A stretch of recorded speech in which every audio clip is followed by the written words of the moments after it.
크게 한번 박수 한 번 더. 오늘은 어버이 주일입니다.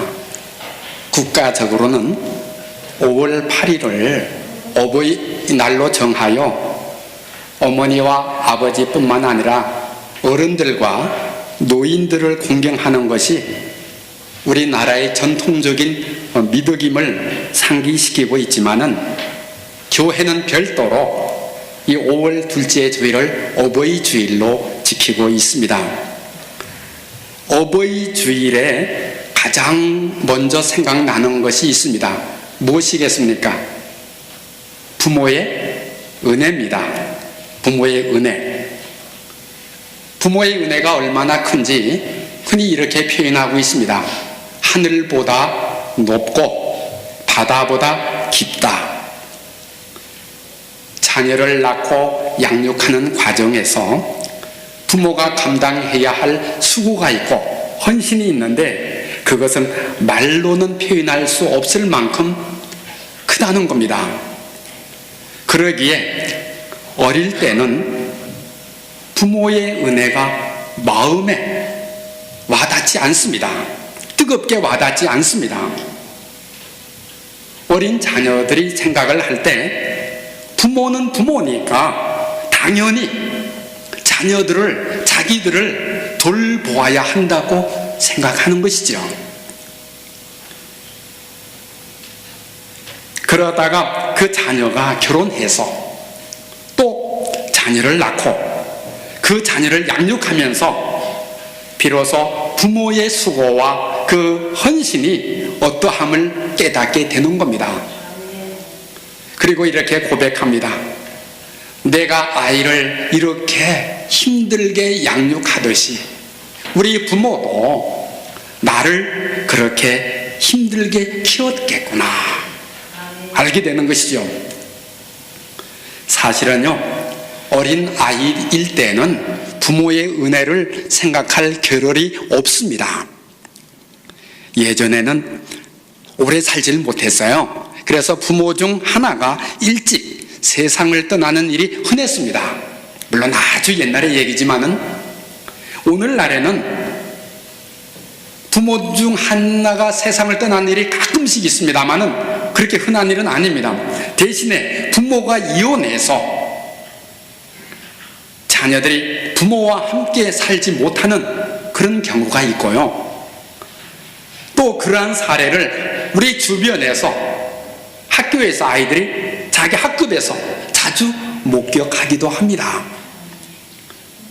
이런 자녀들의 마음속에 감추어져 있는 어떤 두려움이 있습니다.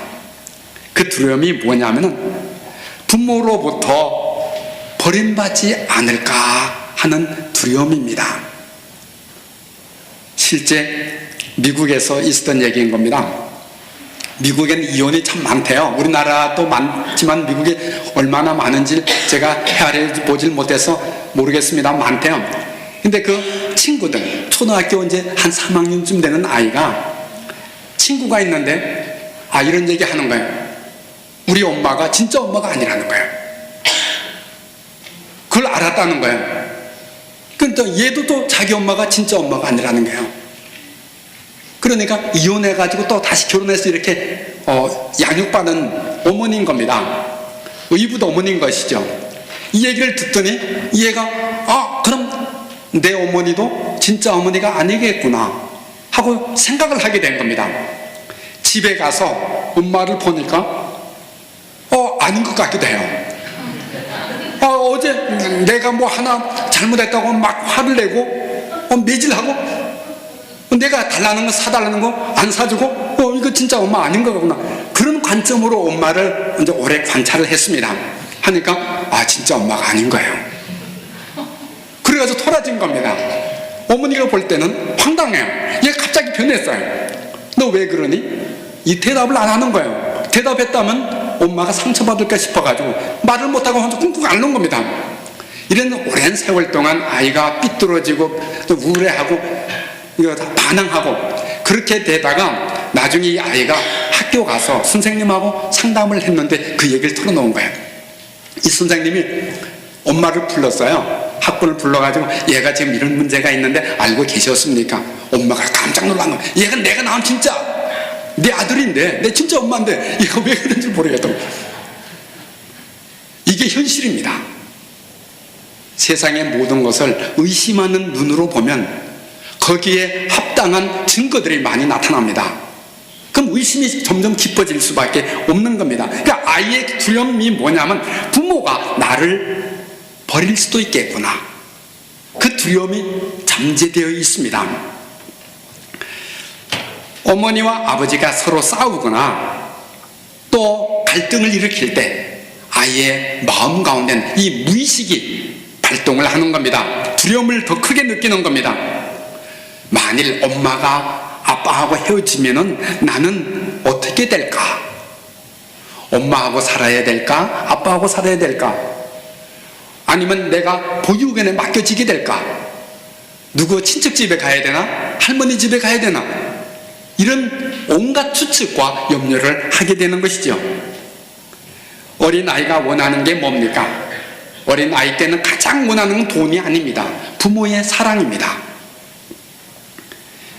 어린아이가 가장 두려워하는 것은 그러니까 부모로부터 버림받는 것이죠. 부모의 관점에서 보면 이 자녀의 그런 두려움은 쓸데없는 겁니다. 뭘 그런 걸 가지고 두려워하는지 이해를 못합니다. 그러나 자녀들은 부모의 마음보다도, 부모의 사랑보다도, 부모의 헌신보다도, 부모가 갈등하는 데서, 부모가 냉랭하게 대하는 데서, 또 부모가 자기 중심적인 그 이기심에서 언젠가는 나도 부모의 천덕꾸러기가 될 수 있겠구나 하는 두려움에 사로잡히는 겁니다. 이게 아이의 심리예요. 이러저러한 이유로 자녀들은요, 부모의 은혜가 무엇인지 피부로 실감나게 느끼질 못하는 거예요. 부모의 은혜를 알고는 있습니다. 실감나게 느끼질 못하는 겁니다.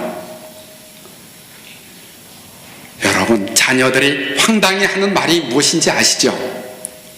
그것은 부모가 자녀에게 내가 너 키워준 값 내놓아 하는 말입니다. 자녀가 부모의 속을 썩일 때 부모는 자녀에게 양육 대가를 요구하게 되는 것이죠. 내가 너 먹여주고 재워주고 교육시켜준 것, 그 값을 내놔 하는 이 말은요, 자녀의 관점에서 보면 말도 안 되는 얘기죠. 그럴 때 자녀들은 항변합니다. 그거 못할 것 같은데 못하면 왜 나를 낳았어? 이게 자녀의 항변이에요. 그렇다고 부모의 은혜가 아무것도 아닌 것은 아닙니다. 부모의 은혜는 이 세상의 그 무엇보다도 크고 또 깊은 것이죠. 자녀들도 어렴풋이는 알고 있습니다. 어릴 때부터 부모의 사랑 속에서 자라면 부모를 의지하게 되고 부모를 신뢰하게 되고, 그래서 무의식 가운데 자녀들도 그 두려움과 동시에 나도 나중에 부모를 모셔야 되겠구나, 요즘같이 하나 아니면 둘 낳는 그런 시대에는 다 그런 부담을 안고 있습니다. 부모를 내가 모셔야 되겠구나 하는 그 생각은 하게 되는 것이죠. 마음의 준비를 하는 겁니다. 단지 부모나 다른 사람이 부모의 은혜를 강조할 때 자녀들은 그걸 조금 이해하지 못하고 의아해한다는 것입니다. 이 때문인지 성경에는요, 부모의 은혜에 대해서 얘기한 부분이 없습니다. 성경의 은혜를 하면은 전부 다 하나님의 은혜예요. 신약 성경에 주로 나왔습니다만 하나님의 은혜에 대해서 얘기하지 부모의 은혜에 대해서는 얘기하지 않습니다. 여기서 알 수 있는 것은 부모의 은혜를 강조하는 것은 유교적인 관점이거나 우리나라만 있는 게 아니에요. 다른 나라도 있으니까 전통적인 관점일 수가 있습니다. 자, 이와 같이 부모의 은혜가 하늘보다 높고 바다보다 깊다면 우리는 부모에게 어떻게 해야 하겠습니까? 이건 성경에 나와 있어요. 전통적으로는 부모에게 효도하라 그렇게 가르치고 있습니다.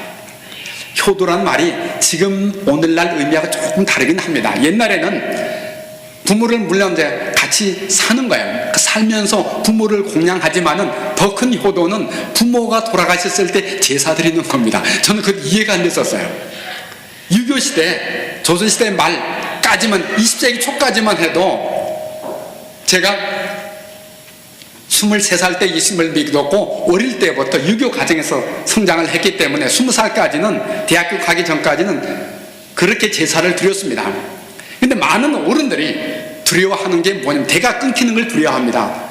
왜 대가 끊기는 걸 두려워합니까? 제가 직접 물어봤어요. 공부도 했지만 물어봤습니다. 물어보니까 나를 제사 지내줄 사람이 없으면 그게 두렵다는 거예요. 그 유교적인 관점이에요. 부모에게 효도라는 것이 공양과 함께 부모의 제사를 지내주는 것, 그게 효도였습니다. 우리의 전통적인 관점이었습니다. 그러나 오늘날 성서적인 효도는 제사가 아니죠. 제사가 아니고 부모를 공양하는 겁니다. 그러니까 효도라는 것은 부모의 뜻을 거스르지 아니하고, 또 부모의 속을 썩이지 아니하고, 부모를 기쁘게 하고, 부모를 평안하게 하고, 부모의 생계를 책임지면서 부족함이 없도록 돌봐 드리는 것, 그게 효도가 아니겠습니까?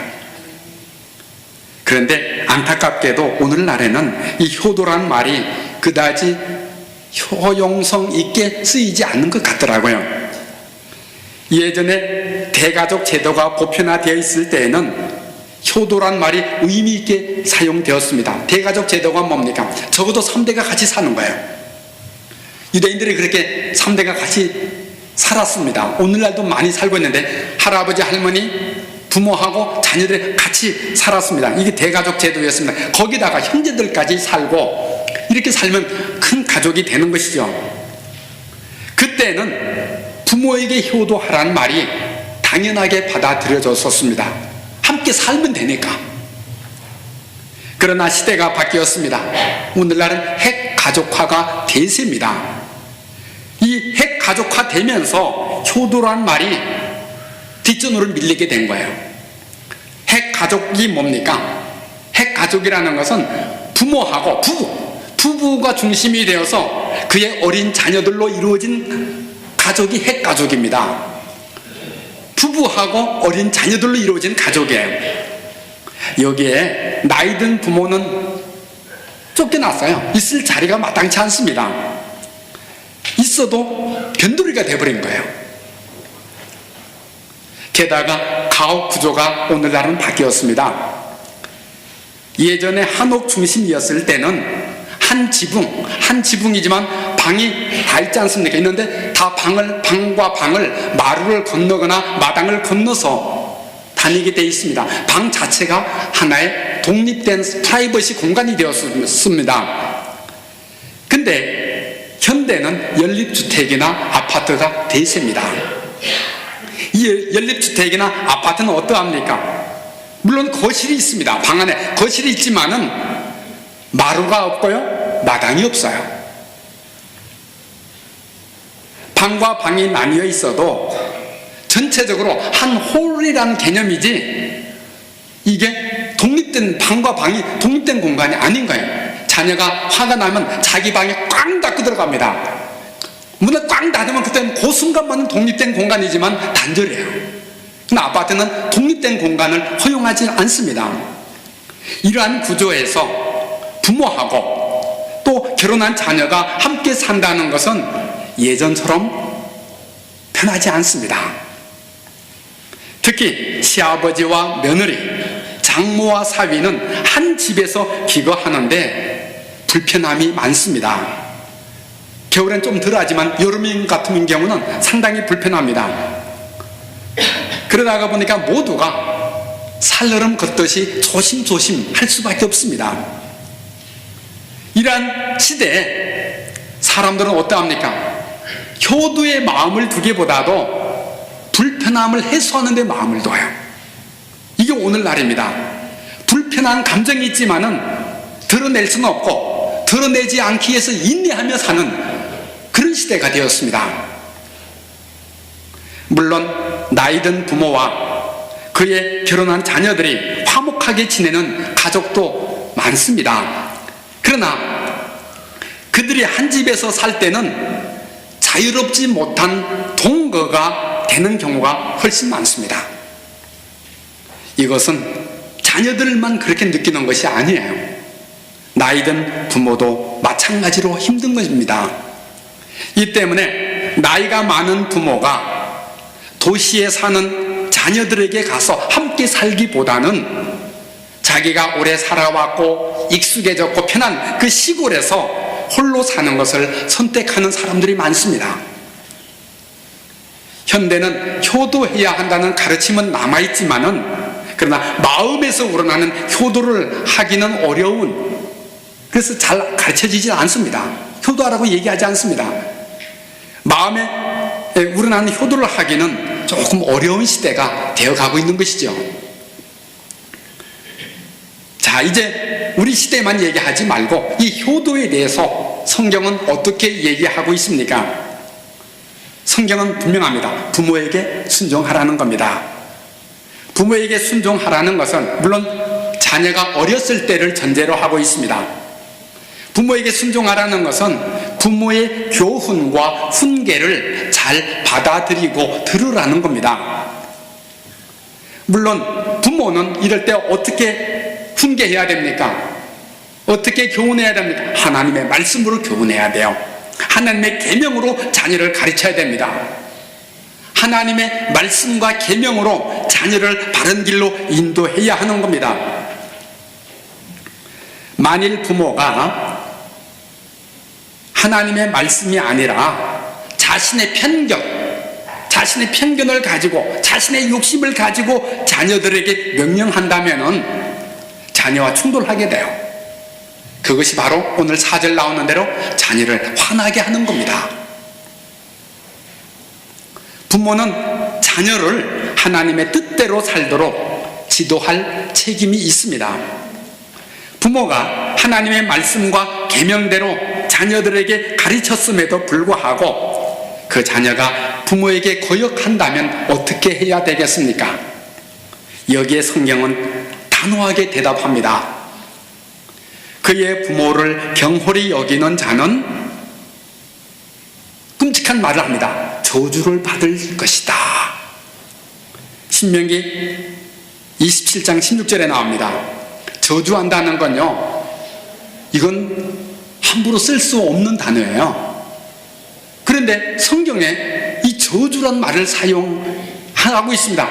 그만큼 못된 짓이라는 거예요. 뭐가? 부모를 경홀히 여기는 자, 부모를 내팽개 치는 자, 돌보지 않는 자, 부모에게 순종하지 않고 자기 갈 길로 가는 자, 이런 사람은 저주를 받을 거다. 성경은 이렇게 끔찍하게 단호하게 얘기하고 있습니다. 또 이런 말도 있습니다. 아비를 조롱하며 어미 순종하기를 싫어하는 자의 눈은 골짜기의 까마귀에게 쪼이고 독수리 새끼에게 먹히리라. 용서할 수가 없다는 겁니다. 한마디로 부모를 무시하지 말고 그 가르침에 순종하라는 뜻입니다. 부모에게 순종하는 것은 마음의 순종은 안 되고 겉으로만 순종하는 거, 이게 아니라 마음으로부터 순종하라는 겁니다.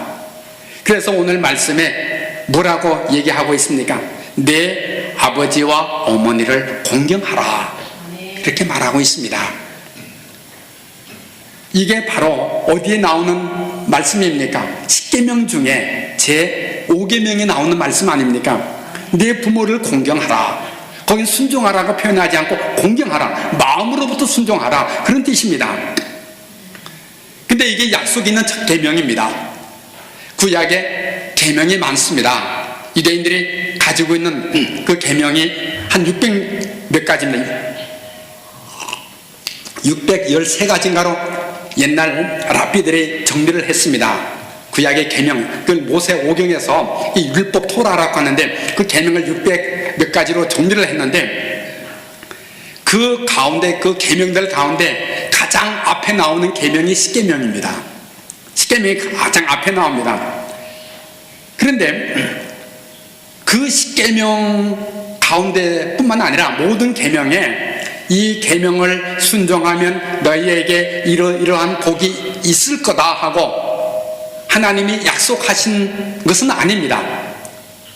그냥 순종하라, 뭘 행하라, 하지 말라, 이렇게만 돼 있지, 이 계명을 순종하면은 어떠한 복이 주어질 거다 하는 그 단서가 붙은 계명은 몇 가지가 안 됩니다.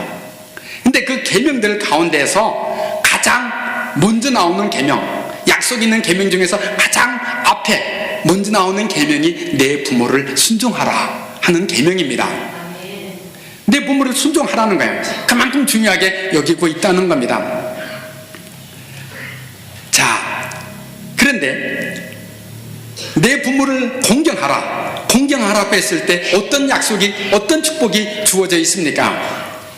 그 축복은 바로 오늘 그 나오는데 구약성경 출애굽기 20장에 이렇게 되어 있습니다. 내 하나님 여호와가 내게 준 땅에서 내 생명이 길리라. 내 하나님 여호와가 내게 준 땅에서 내 생명이 길리라. 이 두 가지 의미가 있습니다. 하나는 오래 산다, 약속의 땅에서 오래 산다, 장수한다, 그런 의미도 있고, 또 하나는 두 번째 의미가 더 가능성이 있는데, 더 하나는 약속의 땅에서 오래도록, 자손 대대로 오래도록 쫓겨나지 아니하고 그 땅에서 살 거다 하는 의미가 있습니다. 근데 오늘 에베소서 2장 3절에는 어떻게 해석하고 있습니까? 내가 잘되고 땅에서 장수하리라, 첫째 의미로 해석을 하고 있습니다. 자, 부모를 경외하면은, 부모를 공경하면 어떤 축복이 주어집니까? 하나님이 우리에게 주신 이 땅에서 잘된대요, 복을 받는데요, 축복받는데요, 그리고 장수한다는 겁니다. 이런 약속이 주어져 있습니다. 근데 한번 물어봅니다. 여러분, 장수하는 게 복입니까? 복이 아닙니까? 옛날 우리나라에 그 복이라는 개념이 있었습니다. 오복이라고 있었어요. 그 중에 장수가 포함되어 있습니다. 오래 사는 게 복이었어요. 그때는 왜 장수가 복이었느냐? 정말로 오래 살지를 못했어요. 근데 오늘날은 장수 시대 아닙니까? 한 80세, 90세는 평균적으로 산다고 돼 있더라고요. 구약 시대 사람들의 평균 수명은 30대 초반이었습니다. 그러니까 예수님은 33세 때 십자가에 못 박혀 돌아가셨는데 일찍 죽은 것 아닙니다. 요절한 것 아니에요. 평균 수명까지 산 거예요. 그리고 18세기까지, 지금부터 한 200년 전까지만 하더라도 전 세계 사람들의 평균 수명은 50이 안 되었습니다. 40대 초중반이었어요. 지역마다 좀 다르긴 하지만은 초중반이었습니다. 우리나라 왕들, 조선시대 왕들 있지 않습니까? 왕들은 남들보다도 풍성하게 먹고 참 건강 유지하기 위해서 좋은 약도 쓰고 한 사람들은 수명이 있지 않습니까? 40대, 우리나라 조선시대 왕들 수명을 계산하니까 46세가 나와 있어요, 평균. 이스라엘의 왕들이 있습니다. 성경에 왕들이 나오는데 그걸 제가 논문을 쓰면서 왕들 수명을 계산을 해봤습니다. 왕들이 도대체 남들보다 대우가 좋고 잘 먹고 편안하게 살고 질병 걸리는 확률이 적었는데 평균 몇 살까지 살았느냐? 40대 후반이었어요. 그것도 46세쯤 나왔습니다. 그게 뭐냐면 그 시대에 평균 수명보다 오래 산 사람들이 그런 정도였어요. 그래서 성경엔 뭐라고 했냐면 하나님을 경외하는 자는 복을 받을 것인데 어떤 복을 받습니까? 자녀의 자녀를 볼 것이라는 복을 받는다고 되어 있습니다. 그게 시편 128편 6절에 나와요. 하나님을 경외하는 자는 자녀의 자녀를 볼 거다. 요즘 무슨 말입니까? 손주를 볼 거다, 그 얘기인 겁니다. 그게 축복이었습니다. 왜냐하면 손주를 거의 못 봤어요. 부모가 자녀를 다 키우기 전에 죽거나 키워놓고 결혼하기 전에도 죽기 때문에 손주 보는 게 어려웠었습니다. 그래서 손주 보는 게 그게 복이었습니다. 근데 오늘날은 어떠합니까? 손주 못 보는 사람이 드물 정도예요. 저도 손주가 셋 있습니다. 큰애가 지금 초등학교 2학년이에요. 근데 근데 오늘날은 제 아버지 모시고 있어요. 92세입니다. 아버지한테는 저희 손주가 증손주예요. 손주뿐만이 아니라 증손주까지 보는 시대가 되었습니다. 그러다가 보니까 어떤 현상이 벌어집니까? 부모가 80, 90세가 넘는데 자녀는 50, 60세가 넘었습니다. 60세가 넘는 자녀가 80세가 넘고 90세가 넘는 부모를 봉양한다는 거 예전 같지 않아요. 여간 힘든 일이 아닙니다. 그 나이 많은 부모도 고통이요, 나이 든 자식도 고통입니다. 이제는 80 내지 90이 넘는 부모를 자식이 섬기는데 50, 60 넘은 자녀가 섬겨야 되는 그런 시대가 되었습니다. 이제 이걸 개인이 감당하기가 좀 어려워졌습니다. 부모 나이 든 자식이 부모의 말 듣습니까? 부모에게 순종하라는 말이 지금 안 통합니다. 부모는 공경해야 되는데 자기도 힘드니까 공경하는 게 여간 힘들지 않습니다. 20대 아이들 얘기하면은 직장 어떻게 취직할까, 어떻게 연애할까, 어떻게 결혼할까, 남자 같은 군대 얘기, 이게 주를 이룹니다. 30대 되면 이제 자녀를 낳아가지고 이 아이를 어떻게 낳고 어떻게 키우고 어린 아이 때, 가난했을 때 그게 이야기 주입니다. 40대쯤 되면은 학부모가 되는 거예요. 어떻게 교육시키고 이게 이야기의 주가 됩니다. 근데 60 넘어가면 뭔지 아세요? 어떤 이야기가 주가 됩니까? 몸 아픈 거, 어디 아프고 어디 안 아프고, 그게 줍니다. 제가 어떤 권사님을 아는데 저만 만나면 아프다는 얘기예요. 저만 아프다는. 그래서 이걸 자녀들에게 얘기해 보셨습니까? 하는데 얘기를 해봤대요. 자녀에게 짐이 될까 싶어서 참다 못 참으면 한 번씩 얘기한대요. 그 자녀들 반응은 그렇게 아프면 병원 가지, 왜 맨날 이거 아프다는 얘기하냐고. 자기는 어쩌다 한번 얘기했는데 자녀의 관점에서는 매일 아프다고 얘기하는 걸로 들리는 거예요. 그러니 아프다는 얘기도 할 수도 없고. 그 60세 넘은 제가 30대 때 60세 넘은 권사님이 저보고 하는 얘기인 겁니다. 목사님, 하루하루가 달라요. 하루하루가 다르다는 무슨 말이냐면은 하루하루가 눈에 띄게 노쇠에 가는데 그게 느껴진다는 겁니다. 정말로 눈에 띄게 노쇠가 느껴진답니다. 그러니까 60 넘어가면은, 저도 지금 67입니다. 나이가 67세인데 60 넘어가면 아픈 게 정상이에요? 안 아픈 게 정상이에요? 아픈 게 정상입니다. 안 아픈 게 비정상이에요. 내가 아프면요 세상 힘들어집니다. 원래 나이 들면은 요즘은 연금이 있어가지고 나이 든 사람도 돈 있는 사람 많습니다. 그러나 나이 들면 사회적으로 지위가 없어집니다. 은퇴를 하게 돼요. 나이 들면 육신이 약해집니다. 눈도, 지금 저 돋보기 쓴 지가 45세 때부터 돋보기 썼습니다. 거의 1년 내지 1년 반마다 도수가 바뀌어가지고 새로 바꾸는데 지금 또 침침하게 올 한 몇 개월 안 됐습니다만 새로 맞춘 지가 또 침침한 거예요. 이 자꾸 바뀌어지면 눈도 침침하죠. 백내장기가 있다고 지금 관찰 중입니다. 걸음을 걷는데 옛날에는 등산을 좋아해가지고 바위를 뛰어넘어 다녔습니다. 산노루라는 별명을 얻었습니다. 지금은 뛰는데, 분명히 이걸 딛는데, 마음은 딛는데 다리는 헛디뎌요. 엉뚱한 데로 가는 거예요. 그냥 넘어지는 겁니다. 제가 분석을 해본 거예요. 왜 이렇게 자주 넘어지나? 어디에 문제가 있느냐? 다리 근육에 문제 있는 게 아니고 뇌에 문제가 있더라고요. 뇌 세포가 많이 죽었어요. 그러니까 내 생각대로가 안 되는 거예요. 이게 나이 들면 그 현상이, 그런 사람들이 자기 몸도 노쇠가지, 사회적인 지위를 잃었지, 돈 없지, 이게 참 사랑받을 데가 없는 거예요. 참 아는 사람 점점 먼저 세상 떠나지. 그러니까 그런 사람이 부모 모신다는 것도 여간 힘들지 않지 않습니까? 이런 시대에 우리는 성경의 계명을 어떻게 받아들여야 하느냐 하는 겁니다. 저희 아버지 개인적인 얘기에서 조금 불편하기도 하겠습니다만, 저희 아버지 92세인데 아픈 데는 없어요. 멀리 다니질 못해요. 그냥 집 앞에 조금 다녀오고 심장이 계속 불편해서 숨이 차서 멀리 다니질 못합니다. 근데 제가 봐도 책은 좋아해서 책을 보는데 봐도 한 5초도 안 걸리는데 다 잊어버린대요. 봐도 재미없고 밥을 먹지만은 밥 먹는 재미밖에 없는 거예요. 잠자고 밥 먹는. 그러니까 삶이 무료하고 아무 재미가 없는 거예요.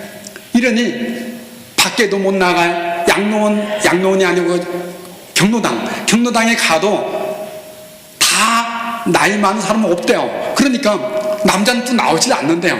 그 경로당에 한 80대는 그 할머니들하고 좀 같이 이제 화투도 치다가 오긴 하는데 하는 말씀이 왜 이렇게 사는 게 힘든지 제일 힘든 것은 며느리 눈치 보는 겁니다. 며느리 눈치 보는. 그러니까 오래 사는 것 자체는 복입니다만은 그러나 사회적인 상황이 복으로 용납을 못하고 있더라고요. 저는 아버지를 아무리 잘해드리려고 해도 저하고 대화가 안 돼요. 왜냐면 귀가 잘 안 들리기 때문에 제 말을 못 알아들으니까 대화가 잘 안 되는 거예요. 전화 소리는 잘 들어요. 저희 동생들이 하는 전화 소리는 좀 제법 듣는데 그냥 앞에서 큰 소리 얘기해도 잘 못 들어요. 이러니까 참 불편하고요. 저는 자식이니까 편하게 해드리려고 하는데 아버지가 편하게 못 받아들이는, 왜 며느리가 있어가지고 그런 거예요. 근데다가 저희 손주는 와가지고 왕할아버지 오래 살았으면 좋겠다. 왕할아버지 오래 살면은 참 자기도 자주 와 볼 테니까 좋겠다. 자꾸 그 얘기를 하는 거예요. 이런 시대에 나이든 부모님을 국가가 좀 어느 정도 책임져야 이게 참 서로 편안하겠다. 제일 좋은 방법은 지금 제가 그 얘기를 못합니다만 나이든 부모는 같이 사는 것은 불편하니까 바로 옆집으로, 저는 그 생각을 하는 거예요. 옆집에, 바로 옆집. 그래서 편하게, 나이든 분도 자기 편하게, 당신 편하게 하고 싶은 건 마음대로 하고, 그 식사하면 같이 하고 잠자리만 돌봐드리는, 근데 그런 생활이 차라리 낫겠다. 왜냐면 저희를 위해서가 아니고 아버지를 위해서, 나이든 부모님을 위해서 그게 낫겠다 하는 그 생각을 하는 겁니다. 부모님 모시는 며느리들 자주 모입니다. 전에 교회인데 한 7, 8명이 있습니다. 모이면 그 며느리 시부모님들 그냥 쉬운 말 씹는 거 그거 가지고 스트레스 풀어요. 그거 왜 이렇게 씹느냐, 이래라도 안 하면 못 견디겠다는 거예요. 자기들 그 며느리 다 50대입니다 이렇게라도 안 하면 도저히 못 견디겠대요. 근데 집에서는 내색을 못해요. 근데 부모님은 또 며느리 보고 왜 늦게 왔느냐, 뭐 이거 뭐 자꾸 그래 또 간섭을 하나 봐요. 그러니까 더 못 견디는 거예요. 그러니까 같이 살지 말고 또 멀리 살면은 돌보질 못해요. 가까이 바로 옆집 문만 열고 나가서 바로 옛날 한옥일 때 마루 건너서 가듯이 그렇게만 하는 것이 가장 이상적이지 않을까 하는 그 생각을 하는 겁니다. 하여튼 성경의 계명은 30대 40대 초반의 자녀들이 50대 60대 부모에게 이렇게 하는 그런 시대에 만들어졌습니다. 그러나 오늘날은 50대 60대 자녀들이 80대 90대 부모를 돌보아야 하는 그런 사회에서 이 계명은 우리가 어떻게 받아들여야 할까, 우리가 한번 과제입니다. 앞으로 과제.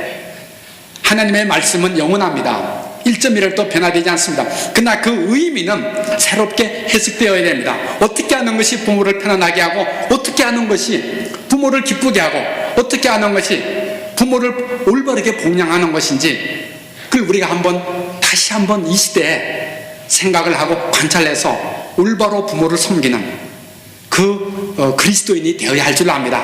바로 누가 합니까? 우리가 해야 되는 거예요. 주님 오실 때까지 지혜를 주셔서 우리가 여기 계신 또 나이 많은 부모님들 많이 계십니다. 80, 90대 부모님들 많이 계십니다. 또 나이 드신 부모님을 모시는 젊은 아니고 한 장년 되는 자녀들도 있습니다. 그런 관계일지라도 예수님을 믿는 믿음으로, 사랑으로 부모를 모셔서 하나님의 영광을 나타내고 하나님의 나라를 이루어가는 복 복된 삶을 살 수 있기를 축원합니다. 기도합니다. 아버지 하나님 감사합니다.